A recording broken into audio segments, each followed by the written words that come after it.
बढ़ेंगे, बात करेंगे क्विक रिवीजन कल के पढ़े गए करंट अफेयर के प्रश्नों का। पहला प्रश्न है कि भारत सरकार ने गहरे समुद्र में खनिज, समुद्री जीवन और ऊर्जा का पता लगाने के लिए कौन सा मिशन शुरू करने जा रही है भारत सरकार?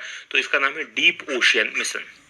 दूसरा प्रश्न, भारत और किस देश के बीच द्विपक्षीय समुद्री सैन्य अभ्यास सिम्बैक्स 20 शुरू हुआ है? और ये सिंगापुर और भारत के बीच में। तीसरा प्रश्न, इंटर पार्लियामेंट्री यूनियन के एक्सटर्नल ऑडिटर कौन चुने गए हैं? तो ये जीसी मुर्मू है। चौथा प्रश्न है कि भारत किस वर्ष G20 शिखर सम्मेलन की मेजबानी करेगा? तो 2023 में। पांचवा प्रश्न है कि किस राज्य के पूर्व मुख्यमंत्री तरुण गोगोई का निधन हो गया? तो ये असम के पूर्व मुख्यमंत्री थे। छठवां प्रश्न है कि रिजर्व बैंक ऑफ इंडिया ने ट्विटर पर फॉलोअर्स की संख्या कितने लाख के पार हो गया है? तो इस मामले में ट्विटर 10 लाख से ज्यादा इनके फॉलोवर हो गए हैं। सातवां प्रश्न है कि किस राज्य में भारत का पहला मॉस गार्डन ये स्थापित किया गया है? तो ये उत्तराखंड में किया गया है। और आठवां प्रश्न है कि किस भारतीय वेब सीरीज को ड्रामा कैटेगरी में इंटरनेशनल एमी अवार्ड 2020 से सम्मानित किया गया है? तो ये दिल्ली क्राइम है। और नवा प्रश्न है कि नेविगेशन उपग्रह प्रणाली के लिए IMO मान्यता पाने वाला चौथा देश कौन सा बना है? तो ये भारत बना है। और 10वां प्रश्न है कि ATP टूर फाइनल्स का खिताब किसने जीता है? तो ये डेनियल मेडवेडेव ने जीता है। ये थे हमारे कल के पढ़े गए करंट अफेयर के प्रश्नों का क्विक रिवीजन। आगे बढ़ेंगे, आज के प्रश्नों की बात करेंगे। और आज के करंट अफेयर का पहला प्रश्न है कि हाल ही में केंद्र सरकार ने कितने मोबाइल ऐप पर बैन लगाया है? तो केंद्र सरकार ने अभी 43 मोबाइल ऐप्स पर बैन लगा दिया है, यानी कि सी ऑप्शन प्रश्न का सही उत्तर है। डिटेल लिख लीजिए क्या है। तो सरकार ने 43 और मोबाइल ऐप पर बैन लगा दिया है। इनमें से ज्यादातर जो मोबाइल ऐप हैं वो चाइनीज हैं और IT एक्ट की धारा है 69A, इसके तहत ये जो कार्यवाही की गई है। और ये कार्यवाही इसलिए की गई है क्योंकि ये इनपुट मिले थे कि ये ऐप्स भारत की संप्रभुता, भारत की अखंडता, रक्षा, सुरक्षा और कानून व्यवस्था के खिलाफ गतिविधियों में लिप्त हैं। इससे पहले सरकार ने 29 जून को 59 ऐप्स और 2 सितंबर को 118 ऐप्स पर प्रतिबंध लगाया था। उसके बाद ये फिर से 43 और ऐप हैं जिन पर प्रतिबंध लगाया गया है। दूसरे प्रश्न की हाल ही में किस मिसाइल के लैंड अटैक वर्जन का सफल परीक्षण किया गया है? और इस मिसाइल का नाम है ब्रह्मोस मिसाइल। अभी हाल ही में ब्रह्मोस के काफी सारे सफल परीक्षण हुए पिछले 2 महीने में लगातार, मैं आपको बता रहा हूँ। तो ये अलग अलग तरीके से, जैसे ये लैंड अटैक था, कोई जमीन से उससे हुआ था, समुद्र से हुआ था, एक हवाई जहाज से हुआ था। तो इस प्रकार की चीजें चलती रहती हैं, यानी कि बी ऑप्शन प्रश्न का सही उत्तर है। डिटेल देख लीजिए क्या है। तो भारत ने अंडमान निकोबार द्वीप समूह से ब्रह्मोस सुपरसोनिक क्रूज मिसाइल के लैंड अटैक वर्जन का परीक्षण किया और DRDO ने इसको विकसित किया है रूस के साथ मिलकर। और भारतीय सेना के द्वारा यह परीक्षण किया गया था। याद रखिएगा, DRDO ने परीक्षण नहीं किया था। DRDO ने मिसाइल प्रणाली की जो सीमा है, उसको मौजूदा सीमा थी 298 किलोमीटर, अब इसको बढ़ा दिया है, करीब 450 किलोमीटर इसकी अब रेंज कर दी गई है। और बात DRDO की करें, defence research and development organisation की, तो इसकी स्थापना थी 1958 में। अध्यक्ष जी सतीश रेड्डी हैं और इनके कार्यकाल को अभी 2 साल का एक्सटेंशन मिला है। अब ये 2022 तक इस पद पर बने रहेंगे। मोटो है वलश्य मूलम विज्ञानम। और ये जो मिसाइल है ब्रह्मोस मिसाइल, याद रखिएगा, ब्रह्मपुत्र और मास्कोवा, इन 2 नदियों के नाम पर इसका नाम रखा गया है। रूस की मास्कोवा नदी और भारत की ब्रह्मपुत्र नदी। बात करेंगे तीसरे प्रश्न की कि भारतीय विदेश मंत्री S जयशंकर किस देश के दौरे पर गए हैं? तो 3 देशों के दौरे पर गए हैं। सबसे पहले ये बहरीन पहुंचेंगे, उसके बाद सऊदी अरब पहुंचेंगे और उसके बाद सेशल्स पहुंचेंगे, यानी कि डी ऑप्शन प्रश्न का सही उत्तर है। डिटेल लिख लीजिए क्या है। तो भारत के विदेश मंत्री डॉक्टर S जयशंकर ये 24 नवंबर से बहरीन, संयुक्त अरब अमीरात और सेशल्स का 6 दिन का दौरा ये करने वाले हैं। और विदेश मंत्री के रूप में सेशल्स का ये बहरीन का पहला दौरा उनका होगा। और बहरीन के जो दिवंगत प्रधानमंत्री हैं राजकुमार खलीफा बिन अल खलीफा की मृत्यु हो गई थी, तो वहां पर अपनी संवेदना व्यक्त करेंगे। फिर 25 और 26 नवंबर को अगले दौरे पर संयुक्त अरब अमीरात यानी कि UAE में होंगे। और अंतिम दौरे के अंतिम चरण में ये 2 दिन की यात्रा पर 27 सितंबर को पहुंचेंगे सेशल्स। और जो नए निर्वाचित वहां सेशल्स के राष्ट्रपति बने हैं बावेल राम कलावन, इनसे ये मुलाकात करेंगे। अब इन तीनों देशों के बारे में आपको बताता हूँ, उसके बाद मैप में तीनों देश आपको ले चलता हूँ। पहले बहरीन की करें, यहाँ की राजधानी मनामा है, प्रधानमंत्री बन गए HRH सलमान बिन हमास अल खलीफा और मुद्रा यहाँ की बहरीन दिनार है। सऊदी अरब की बात करते हैं, यहाँ की राजधानी रियाद है, राजा सलमान बिन अब्दुल अजीज अल सऊद बने हैं और मुद्रा यहाँ की सऊदी रियल है। जबकि सेशल्स की बात करें तो राजधानी यहाँ की विक्टोरिया है, राष्ट्रपति बाबेल राम कलावन बने हैं और मुद्रा यहाँ की सेशल्सी रुपया है। अब मैप में इन तीनों देश को आप में लिए चलता हूँ। तो जैसा कि आप स्क्रीन पर देख पा रहे हैं, हमारा भारत, और हमारे भारत से अगर आपको बहरीन जाना है तो आपको अरब में पहुंचना पड़ेगा। तो यहाँ पर आप देखेंगे ये अरब है। अरब कंट्रीज में देखेंगे ये पर्शियन गल्फ में ये एक छोटा सा देश यहाँ पर आपको दिखाई दे रहा है, ये बहरीन है। आसपास से किसी देश के साथ सीमा नहीं लगती, लेकिन सऊदी अरेबिया के सबसे पास में है। और इस तरफ देखेंगे तो कतर है, और बाकी चारों तरफ से तो ये पर्शियन गल्फ में ही स्थित है। राइट, इसके बाद से जो हमारे एस जयशंकर विदेश मंत्री हैं वो पहुंचेंगे यूनाइटेड अरब अमीरात यानी कि यूएई में, जिसकी राजधानी अबू धाबी है। अबू धाबी के आसपास देखेंगे सऊदी अरेबिया और ओमान लगा हुआ, इस तरफ गल्फ ऑफ ओमान है और इस तरफ गल्फ ऑफ पर्शियन है, और ऊपर की तरफ ईरान है। इसके बाद वो पहुंचेंगे सेशेल्स। तो सेशेल्स कहां पर है?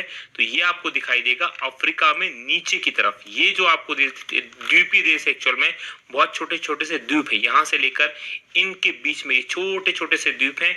ये सेशेल्स है जिसकी राजधानी विक्टोरिया है, और यही तीसरे क्रम में वो इन्हीं देशों की, इस देश की यात्रा पर आएंगे। इसके भी आसपास मेडागास्कर है, इस तरफ देखेंगे तो मोजाम्बिक वगैरह और कोमोरोस वगैरह स्थित है।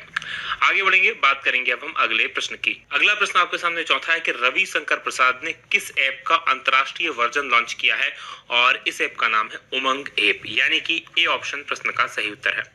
डिटेल देख लीजिए क्या है।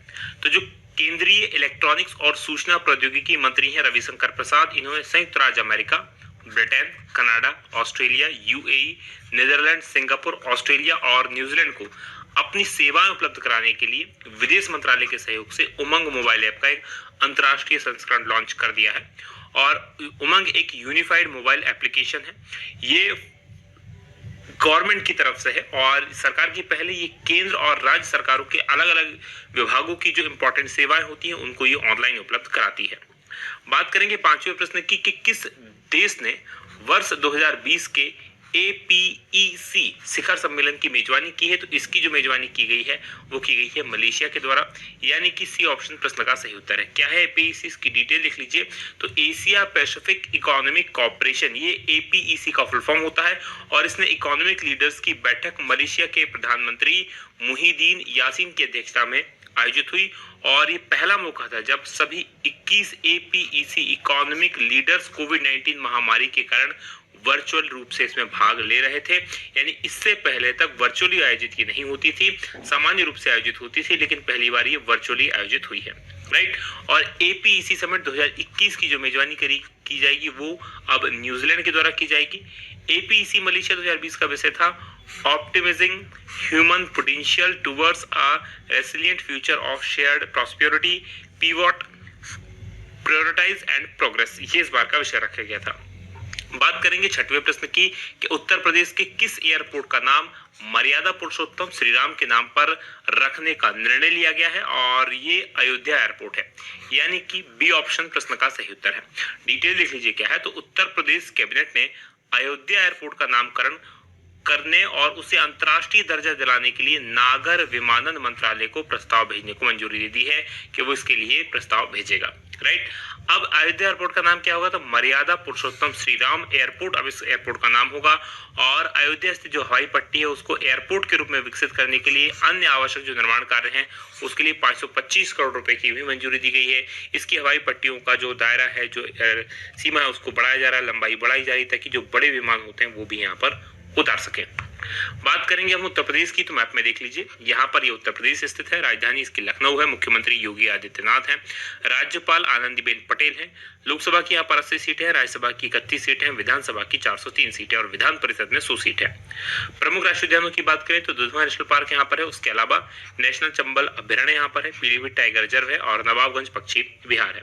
प्रमुख बांधों में रेहंद बांध है रेहंद नदी पर, माता टीला बांध है बेतवा नदी पर और जिरगो बांध है जिरगो नदी पर।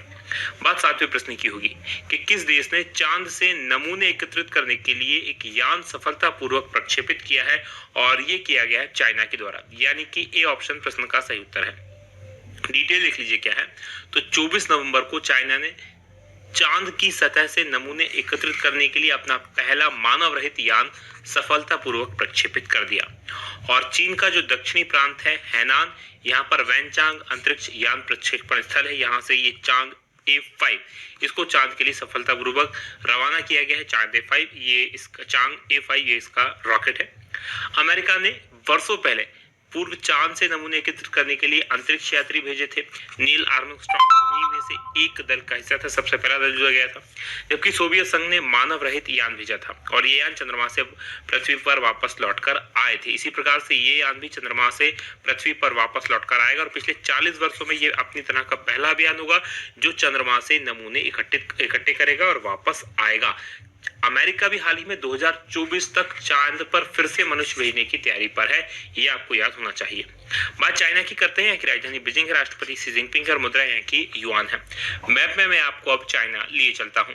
तो जैसा कि आप स्क्रीन पर देख पा रहे हैं, हमारा भारत और हमारे भारत से अगर आपको चाइना जाना है तो मूव करना पड़ेगा आपको यहाँ उत्तर की तरफ। उत्तर में देखेंगे जो रेड कलर का बड़ा सा देश है ये चाइना है। इसकी राजधानी आप देखेंगे तो ये जो आपको दिखाई दे रहा है ये बीजिंग, ये इसकी राजधानी है, ये आपको याद रखना है।